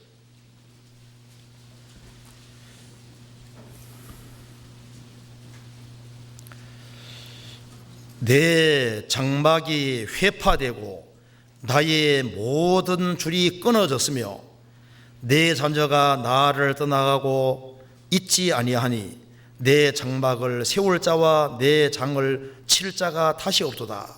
예레미야가 말했습니다. 내 장막이 회파되고 나의 모든 줄이 끊어졌다. 예레미야는 이 세상과 관계 맺고 있는 많은 줄들이 있었는데 줄들이 다 끊어졌다고 했습니다. 예레미야는 경건한 성도였습니다. 다른 줄은 다 끊어졌는데 한 줄만은 안 끊어져 있는 거예요. 무슨 줄입니까? 주님과 관계되어 있는 줄, 언약의 줄, 이 줄만은 절대 안 끊어져 있습니다. 예레미야는 하나님과 직접 관계를 맺은 사람입니다. 그래서 주 예수 그리스도와 개인적인 관계를 맺은 사람, 이것이 이제 인생에서 최고의 축복인 거예요. 이삭의 뜻이 뭔지 아시죠? 웃음. 아브라함은 성부의 모형이고 이삭 예수님은 성자의 모형입니다. 이삭은 웃음이라는 뜻인데 우리 태어날 때 울면 태어나죠? 참 인생에 참 울음과 슬픔이 많잖아요. 우리 인생에서 언제 웃음이 시작됐습니까? 예수님이 들어오실 때. 이삭은 웃음이거든요. 그래서 예수님이 내 인생에 들어올 때 진짜 내 속에 웃음이 시작이 된 거예요. 그렇잖아요. 시편 126편에서도 이스라엘이 바벨론 포로에서 해방이 됐을 때 입에는 웃음이 가득했다. 이스라엘이 에집트에서 430년 동안 살다가 출애굽됐을 때 그들이 얼마나 기뻐하고 웃음이 가득했습니까? 그래서 그리스도가 개입되는 곳에는 진정한 웃음이 있는 거예요. 바울 사도가 감옥에 갇혀 있었지만은 그는 기뻐하고 즐거워했습니다. 그래서 이 그리스도와 귀인 관계가 맺어진 사람, 그 사람은 정말 축복이 된 거예요. 자, 그러면 이제 내가 거듭난 게 확실하다면 조금 다르게 생각해 봅시다. 자, 거듭난 성도와 이제 관련해서 한번 이제 생각을 해 봅시다. 자, 먼저 만불과 관련해서 생각해 봅시다. 자, 크리스찬이 막 너무 어려운 일이 벌어져서 슬픔이 가득하다고 합시다. 그런데 슬픔이 가득한 크리스찬이 상독수협을 지나간다고 합시다. 그 상독수가 뭘 말해줄까요? 항상 푸르는, 겨울에도 푸르는 상독수는 뭘 말해줄까요? 성경에 대체로 크리스찬을 얘기를 할 때 다 상독수를 쪽을 얘기합니다. 저는 시냇가에 심은 나무가 시절을 쫓아 과실을 맺으며 그 잎사귀가 마르지 아니함 같으니 그 행사가 다 형통하리로다. 이 잎사귀가 마르지 않는 게 상독수지 않습니까? 항상 푸르는 상독수는 뭘 얘기해 줄까요? 나는 이 추운 겨울에도 항상 푸르는데 너는 하나님 자녀가 아니냐? 하나님의 자녀인데 조그마한 슬픔과 어려움이 있다고 해서 그렇게 처져 있고 슬퍼해서 되겠느냐? 지나가는 성도여, 상독수와 너와 관계가 없냐? 그 말이에요. 관계가 있습니다. 그거 보고 배우라 그 말입니다. 내가 어려움을 당할 때 상독수는 우리에게 말해주는 겁니다. 추운 겨울에도 인생에 슬픔이 있고 겨울에도 기뻐하라고 우리에게 말해주고 있는 거예요. 그렇지 않습니까? 게으른 성도에게는 개미가 지나가면서 뭐라 말할까요? 게으른 자요, 나는 조그만한 피조물인데 이렇게 부지런히 살아가는데 너 뭐 하는 거냐? 하나님 자녀가 게으르면요 진짜 여기에 개미가 책망할 겁니다. 니 내보다 못하냐? 제가 개미를 진짜 관찰해 보면은요, 개미 중에 노는 개미는 못 봤습니다. 그 희한해요. 그 어느 개미를 보더라도 그렇게 부지런하게 움직입니다. 그 방에 개미가 들어오면 있잖아요, 바퀴벌레 들어오면 그냥 탁 죽이는데 개미는 죽이려면 쟤는 미안해. 그래서 이제 종이로 이렇게 해가지고 버리기도 하고 하는데, 그거 하나님 만들어 놨는데 우리 중요한 교훈이 되잖아요. 그래서 이제 묵묵히 순종하지 못하는 사람에게는 소를 보면 소가 말해줄 겁니다. 욥기 1장에 소는 밥 깔고 나귀는 풀을 뜯는데 그 말이잖아요. 묵묵히라는 소, 그 힘이 있습니다. 소가 풀만 먹는데 그렇게 힘이 있잖아요. 우리에게 말해주지 않을까요? 너희들이 왜 힘이 없는 줄 아느냐? 소는 쪽발 갈라지고 대식임질 하니까 힘이 있잖아요. 왜 성도가 힘이 없냐 하면은 구별되어 살지 않고 하나님 말씀을 열심히 묵상하지 않기 때문에 힘이 없는 거예요. 성경은 이게 만나와 똑같기 때문에 만나는 내리면은 그냥 소화가 안 됩니다. 그거 거두고 난 다음에 빻아서 요리를 해야 되는 거예요. 그래서 이 말씀을 듣고 묵상하고 그렇게 대책임질을 하고 하나라도 확실하게 딱 새겨지면 그게 힘이 있는 겁니다. 그리고 이제 우리 물고기 먹을 때 그냥 먹지 말고 비늘이 있는 물고기 이런 거 먹을 때 봄에 생각을 해야죠. 그냥 먹어요? 잡숴요? 하나님 만든 것에 대해 좀 자꾸 생각을 좀 해봐야 됩니다. 갑옷을 입고 있잖아요. 갑옷을. 비늘이 있는 물고기. 그거 보면은 야, 나도 이 갑옷 입고 살아야 되겠구나. 전신값 입으라고 말했잖아요. 이게 만물이 다 말해주고 있다니까요. 독수리가 하늘로 높이 나를 때 그거 보고서 우리에게 말해주는 게 있습니다. 아이고 내 신세에 하고 있을 것이 아니라 어려움을 당할 때 눈을 위로 들어서 독수리처럼 위를 추구해야 되는 겁니다.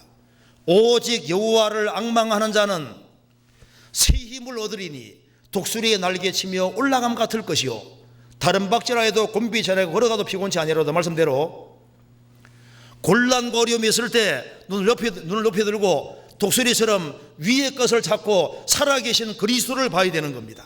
그렇잖아요. 관계가 있는 거예요. 성경 고린도전서 10장 보시겠습니다. 자연도 우리에게 관계가 있고 애굽에서 가나안까지도 우리와 관계가 있습니다. 고린도전서 10장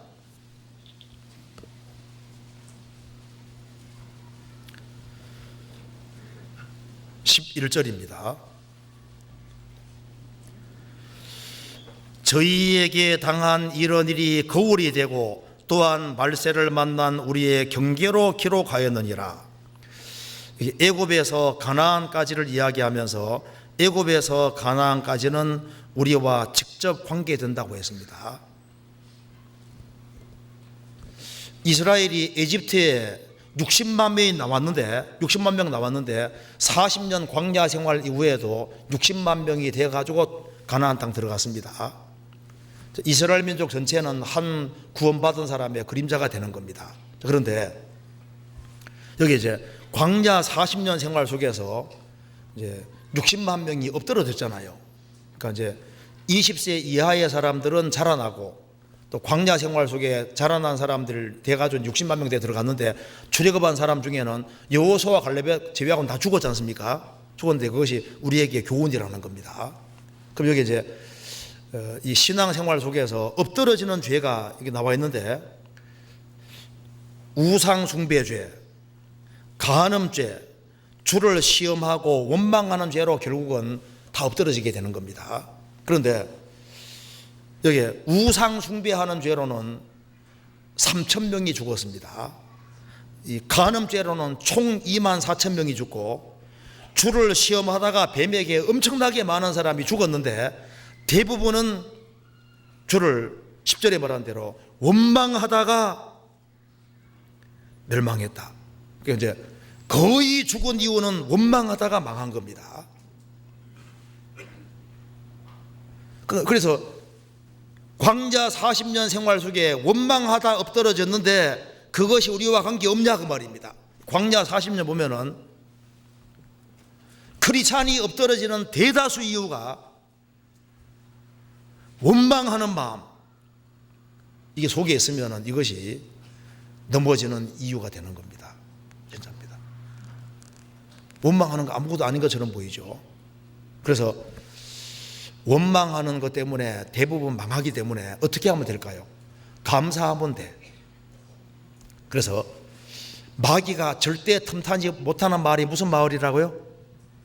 감사 마을. 이래도 감사, 병들어도 감사, 감사, 남편이 직장 잃어도 감사, 뭐든 감사하니까 이건 뭐 마귀가 들어갈 자리가 없는 거예요. 불평, 불만이 들어오면은 그 빨리 없애야 됩니다.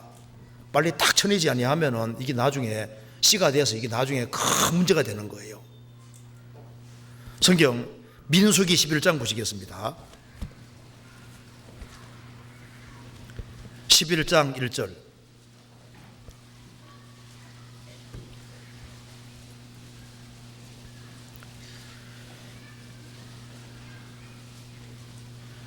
백성이 여호와의 들으시기에 악한 말로 원망하며 여호와께서 들으시고 진노하사 여호와의 불로 그들 중에 붙어서 진 끝을 사르게 하시매.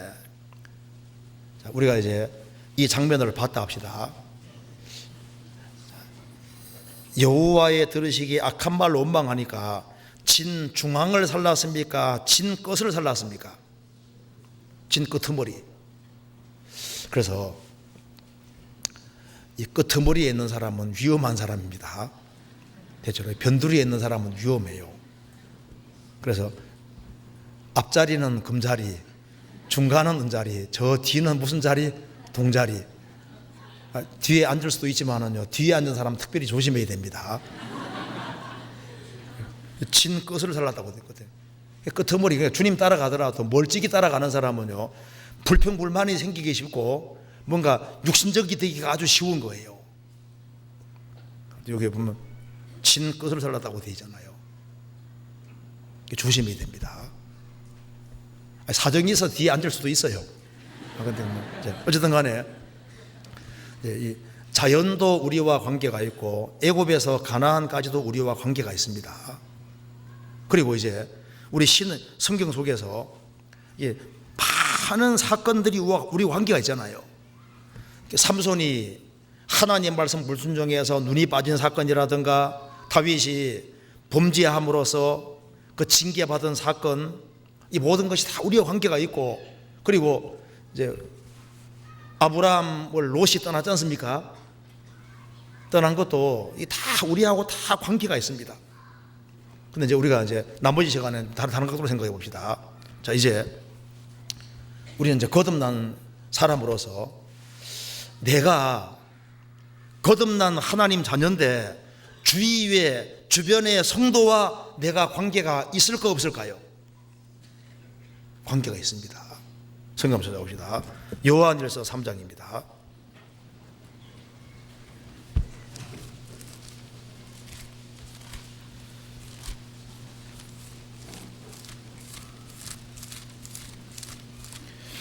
요한일서 3장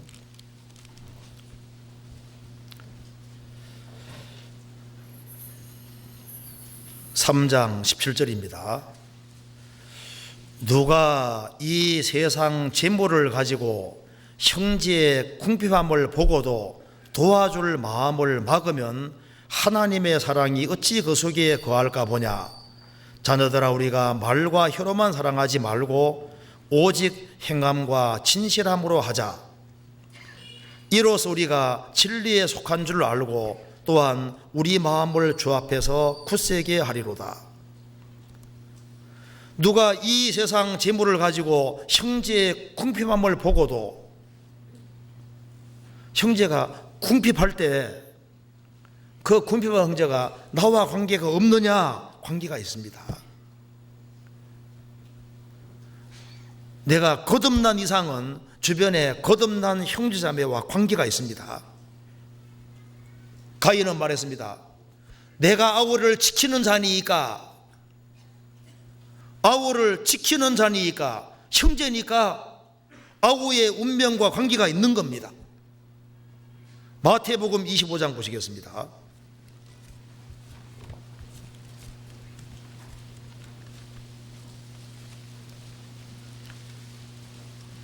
25장 35절.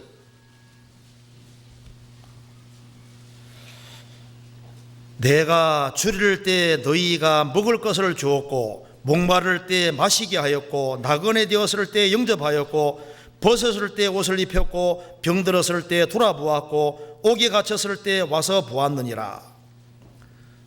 성도가 줄일 때, 성도가 목마를 때, 성도가 나그네 되었을 때, 성도가 병들었을 때, 옥에 갇혔을 때 그것이 나와 관계가 있느냐? 관계가 있습니다. 그래서 성도에게 한 것을 가르쳐서 40절에 임금이 대답하여 가라사대 내가 진실로 너희에게 이르노니 너희가 여기 내 형제 중에 지극히 작은 자 하나에게 한 것이 곧 내게 한 것이니라 하시고, 주변의 형제에게 하는 것은 주님께 직접 하는 것이 되는 겁니다. 자, 이 거듭난 사람은 거듭나는 즉시 혼자가 더 이상 아닙니다. 구원받은 즉시 나는 혼자가 아니고 무리 가운데 연결된 겁니다. 우리는 서로 상관이 있습니다. 천국에서 같이 살 사람이기 때문에 거듭나는 즉시 우리가 자녀가 태어나면은 한 부모 아래 형제로 태어나면은 일생 동안 관계가 있잖아요. 내가 거듭난 것이 사실이라면은 거듭난 성도들과 나는 직접 관계가 있습니다. 나만 구원받으면 됐지 다른 형제들과 내가 무슨 관계가 있느냐? 관계가 있습니다. 절대적으로 관계가 있는 거예요. 내가 거듭났으면은 내가 구역 모임과 무슨 관계가 있느냐? 관계 없습니까?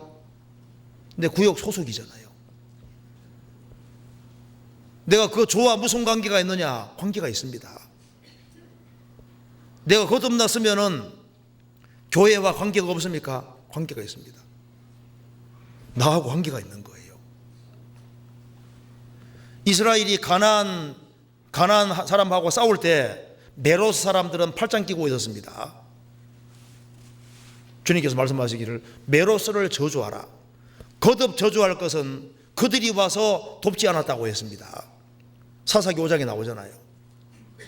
가나안 전쟁을 하는데 가까이 있는 메로스 사람들, 그 전쟁과 너희가 관계가 없느냐? 관계가 있습니다.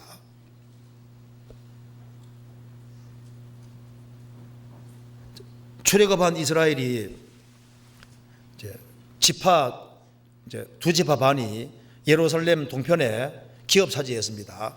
서쪽에 이제 가나안 전쟁을 치러야 되는데, 정복 전쟁을 치러야 되는데, 동쪽에 기업 차지한 지파들이 전쟁에 참여하지 않으면 죄가 된다고 했습니다. 너희가 만일 그같이 아니하면 여호와께 범죄함이니 너희 죄가 정령 너희를 저주할 줄 알라. 너희들이 동쪽에 기업 차지했다고 해서 서쪽의 전쟁에 참여하지 아니하면 동참하지 않는 죄가 있다 그 말입니다.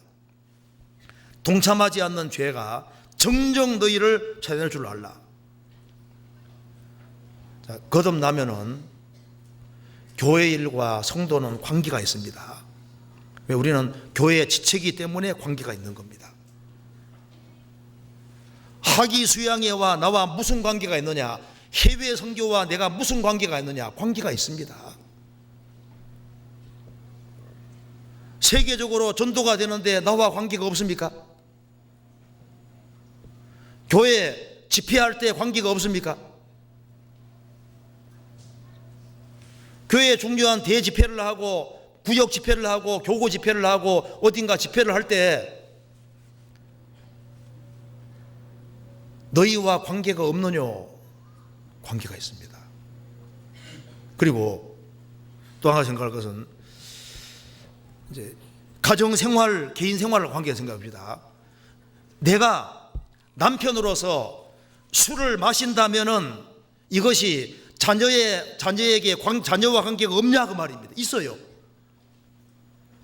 내가 술을 남편으로서 마시는 것이 자녀에게, 아내에게 관계가 없느냐? 관계가 있습니다. 왜 관계가 없어요?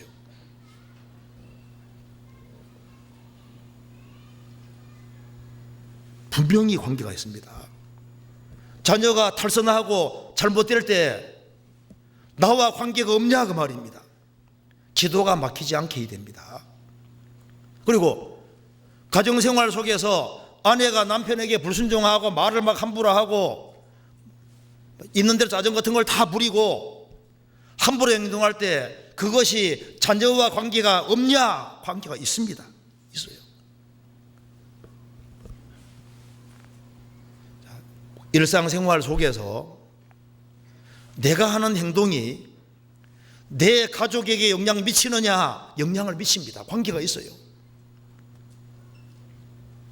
자녀는 그냥 지나가는 자가 아니라 직접 관계가 있습니다.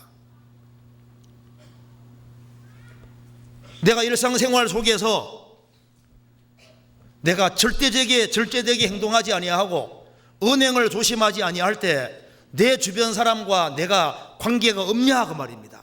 관계가 있는 거예요. 사람의 성내는 것이 하나님의 의를 이루지 못한다고 했습니다.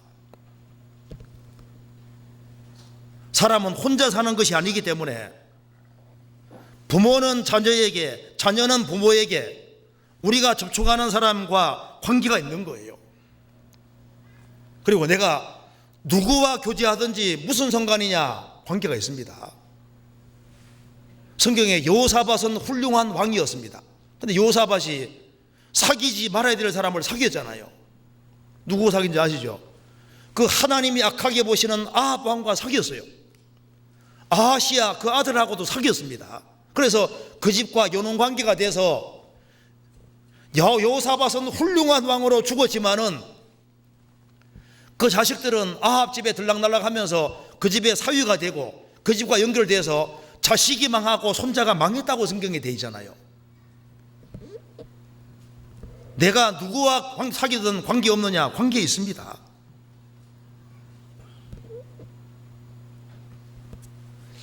성경에서 지나가는 자여 너희에게는 관계가 없느뇨.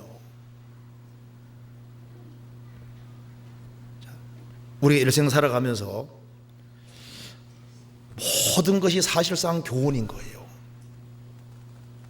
그리고 우리가 어떤 이야기 같은 걸 들어도 그걸 조금만 생각하면 그게 우리 신앙생활과 많이 관련이 됩니다.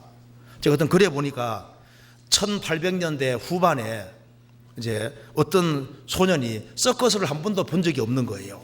그래서 서커스가 이제 있다는 걸 알고 아버지한테 졸라서 아버지한테 이제 돈을 받았습니다. 돈을 받아서 이제 서커스를 구경하러 간 거예요. 난생 처음 보는데 막 행렬이 대단하잖아요. 그래서 막 그 엄청난 행렬을 봤는데 돈을 줘야 되는데 이게 언제 줘야 될지 몰라서 제일 마지막에 행렬이 싹 지나가는 끄트머리에 그냥 돈 주고 왔거든요. 그래서 잘 봤다고. 행렬을 지나가는 까지는 봤거든요. 근데 서커스 막상 하는 거 못 봤어. 그런 얘기 들으면 뭐 그런 게 아니라 저 보면요, 그게 우리 성도의 모습일 수도 있는 거예요. 어떤 사람은 교회 안에 들어오는데 피상적으로 교회를 판단하는 사람도 있습니다. 구원도 확실히 받고 교제 가운데도 아주 확실히 들어올 필요가 있는 거예요. 서커스 구경하러 가서 그냥 행렬만 보고 갔다, 저런 어리석은 사람 있나, 그렇게 말할 것이 아니라 우리 모습일 수도 있는 겁니다. 그렇잖아요. 내가 교회당 왔다 갔다 하는 신앙생활을 하면은 그 서커스 보러 간 소년하고 다를 게 뭐가 있냐 그 말입니다. 구원을 확실히 받았으면은 교제 가운데 아주 밀접하게 들어오고, 그리고 그 속에 뿌리를 박을 필요가 있는 거예요. 운동 경기하고 누가 이기는 걸 봤을 때 운동 경기 누가 이기거나 그렇게 생각할 게 아니라 그걸 보고서 배워야 되는 겁니다. 너희도 어도록 이와 같이 다름질하라고 성경이 말씀했잖아요. 농사 짓는 사람이 씨를 뿌리고 가까운 걸 보면은 우리는 무슨 씨를 뿌려야 될지를 우리 배워야 되는 겁니다. 건축하는 걸 보면은 그냥 건축하는가 그렇게 생각할 게 아니라 우리는 신앙을 어떻게 건축할지에 대한 교훈을 받아야 되는 거예요.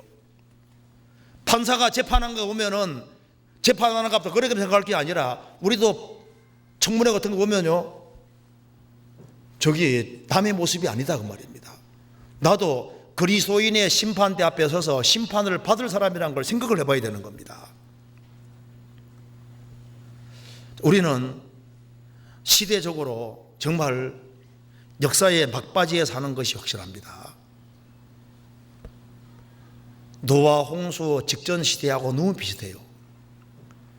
바벨탑 시대하고 너무 비슷합니다. 우리는 이스라엘 회복을 다 봤잖아요. 마지막 징조를 전부 다 본 시대입니다. 그리고 이제 이게 지나가는 자여 너희에게 관계가 없는 이것을 또 한 각도로 한번 생각해 보면요, 우리 앞에 무수히 많은 사람들이 지나다니고 있습니다.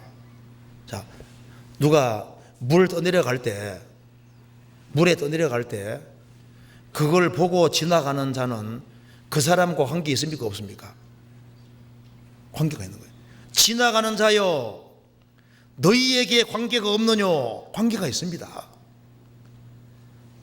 소경이 벼랑을 향해서 걷고 있으면은 죽는 게 확실할 때 그걸 보고 지나가는 자는 그 사람과 관계가 있어요. 벼랑이라고 소리를 질러야 되는 겁니다. 그렇잖아요. 우리 앞에 무수히 많은 사람들이 영원한 지옥으로 달려가고 있는데, 지나가는 성도여 너희들이 스치고 지나가는 사람들이 너희와 관계가 없느뇨? 그들이 영원한 멸망으로 달려가는데 나와 관계 없냐 그 말입니다. 관계가 있습니다. 전해줄 책임이 있고 관계가 있는 거예요. 잠언 24장입니다.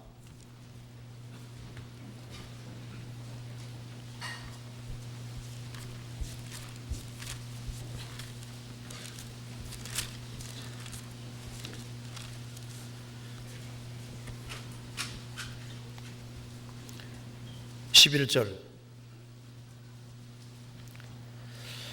너는 사망으로 끌려가는 자를 건져주며 살육을 당하게 된 자를 구원하지 아니치 말라.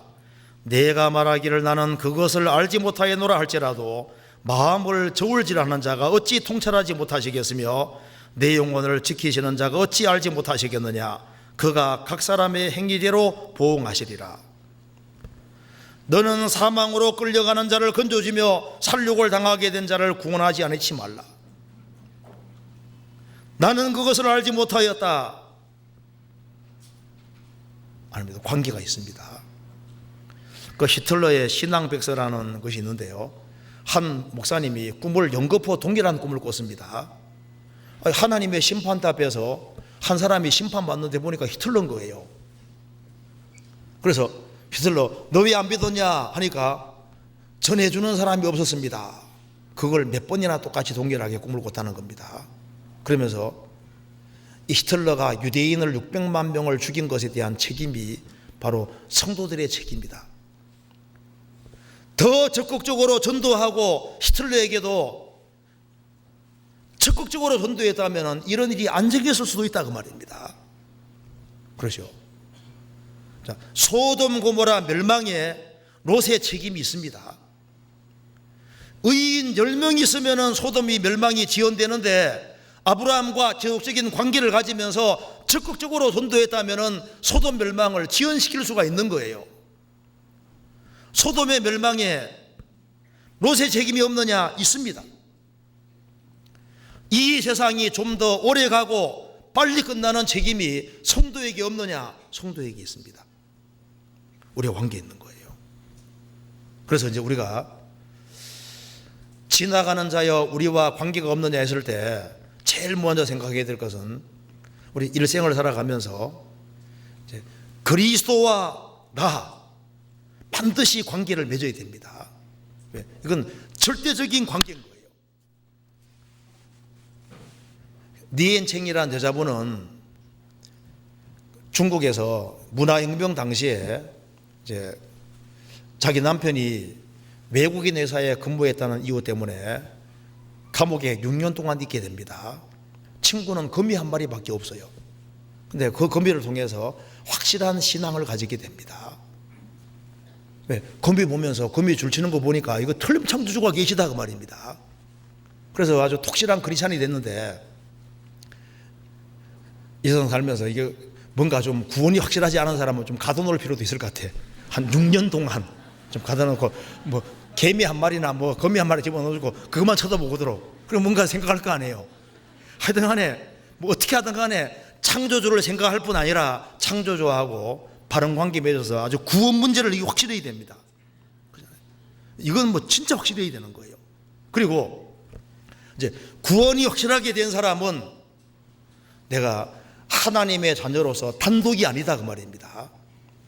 나는 구원받은 성도와 직접 관계가 있고 같이 살 사람들이기 때문에 성도와 관계가 있기 때문에 주님 몸된 교회와 틀림없이 관계가 있습니다. 그래서 내가 거듭난 게 확실하면은 내가 거듭난 성도로서 정확히 교회에 연결되어서 거기에 산처럼 딱 버티고 서고 그리고 거기에 뿌리를 확실하게 내리고 성도들과 바른 관계를 맺어야 되는 거예요. 혼자 있는 것은 그건 합당하지 않습니다. 그래서 내가 모임이 안 나오면은 쫓아와서 나를 붙잡아줄 그런 사람들을 만들어놔야 되는 거예요. 내가 성도가 됐으면은 구역장에게 알려주고 전도사님 알려줘가지고 나를 자기를 알려줘서 내가 확실히 거듭난 사람이니까 인간관계를 잘 만들어서 주님 올 때까지 교제 가운데 연결되어서 그렇게 할 필요가 있습니다. 그래야만 나를 통해서 많은 사람이 구원받을 수 있는 거예요.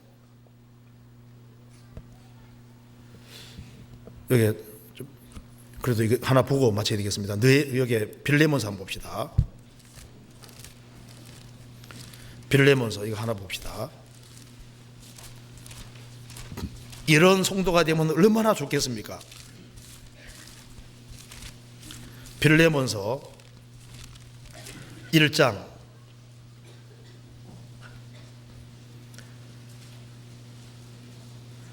그리스도 예수를 위하여 갇힌 자 된 바울과 및 형제 디모데는 우리의 사랑을 받는 자요 동력자인 빌레몬과, 여기에 빌레몬은 우리의 사랑을 받는 자고 동력자라고 했습니다.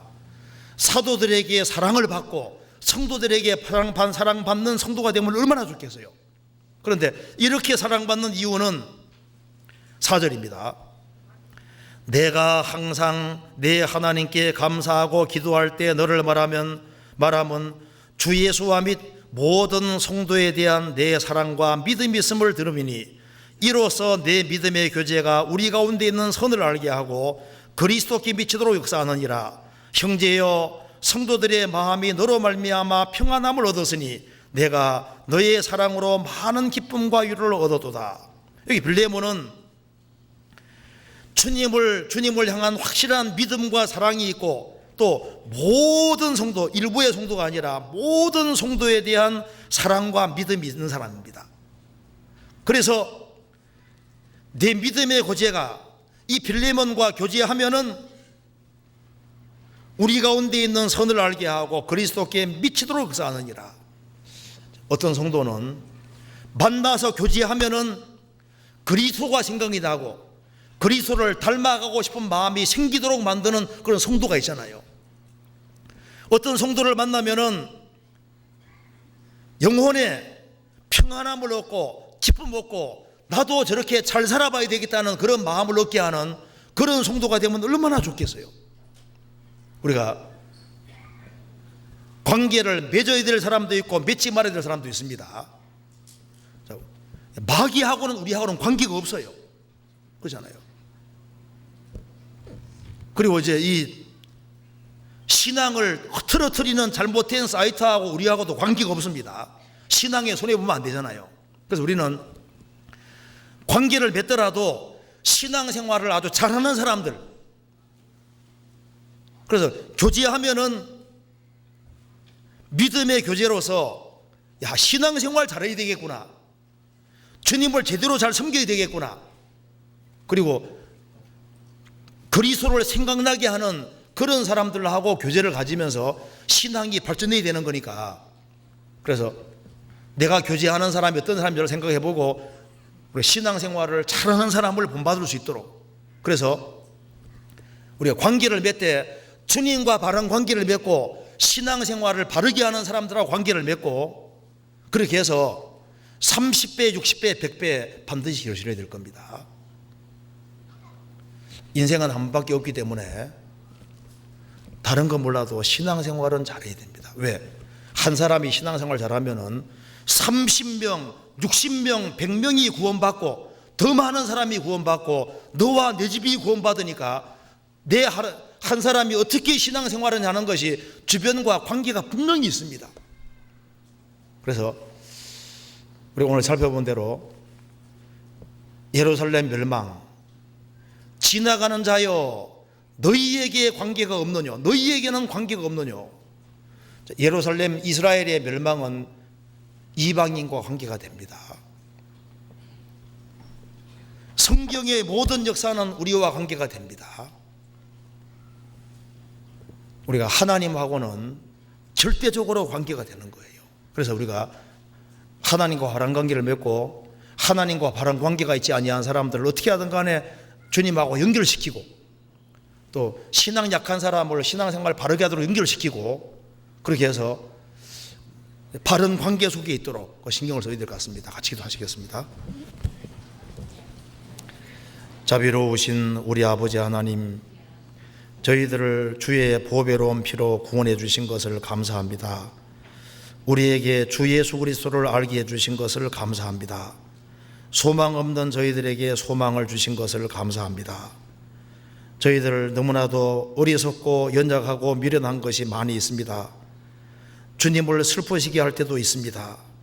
우리의 마음을 일깨워 주시고 연약할지라도 그리스도를 더욱 가까이 할 수 있도록 도와주시고, 저희들을 그리스도와 직접 관계가 된 사람들이 오니 주님께서 더욱 사랑해 주시고 붙잡아 주시고 도와주셔서 항상 주님과 바른 관계 속에 생을 살 수 있도록 도와주시고, 우리가 접촉하는 모든 사람들을 그리스도와 연결시킬 수 있도록 그것에 최선을 다할 수 있도록 역사해 주옵소서. 교회가 계획한 모든 일에 주님이 앞서 행해 주시고 주의 역사와 능력을 더욱 나타내 주옵소서. 우리를 죄에서 구원해 주신 우리 구주 예수 그리스도 이름으로 기도하옵나이다. 아멘. 찬송